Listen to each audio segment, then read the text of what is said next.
Sen. Jeff Flake warned that President Trump will face a primary challenge or an independent opponent in 2020 if the Republican continues his bombastic ways. I do believe if the president is running for re-election, if he continues on the path that helps on, that's going to leave a huge swath of voters looking for someone else.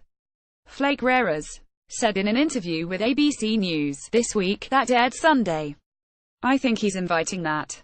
He's probably inviting a Republican challenge as well. But will that challenge be by Flake, who's previously bashed the president and set to retire at the end of 2018? I don't rule anything out, but it's not in my plans, Flake said. The junior senator for Arizona has been critical about the path his party is taking. He pointed to rallies Trump and other firebrand conservatives, where the audiences are like spasms of a dying party. Saul Lobap, Getty Images. When you look at the lack of diversity, sometimes, and it depends on where you are, obviously, but by and large, we're appealing to older white men and there are just a limited number of them, and anger and resentment are not a governing philosophy, he said in the interview. Flake said his faith in the GOP was restored when Alabama Republican Senate candidate Roy Moore lost in a special election earlier this month despite having Trump's endorsement. The lawmaker wrote a $100 check to his Democratic opponent, Doug Jones, and refused to back Moore, who was accused of sexual misconduct with several teenage girls when he was in his 30s. Moore's defeat, he told This Week, that maybe we can turn back. But if we continue to go down that path, just to drill down on the base, I think you'll have a lot of people realize there is no future for them in this party, he said.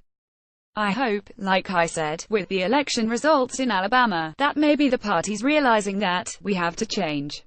Flake also said he hopes the defeat would marginalize former White House chief strategist Steve Bannon, who pushed for Moore's candidacy. ABC, the last thing we need is to push that ultra-nationalist, ethno-nationalist, protectionist element of the party. Flake told ABC News. It's not good for us.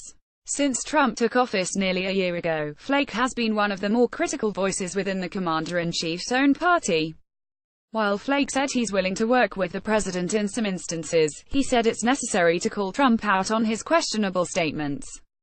When we undermine them by talking about alternative facts or talking about statements that are just demonstrably false, that's just not good.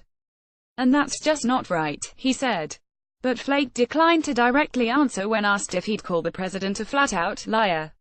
We can all choose our own words, he said. And I'd not use that word.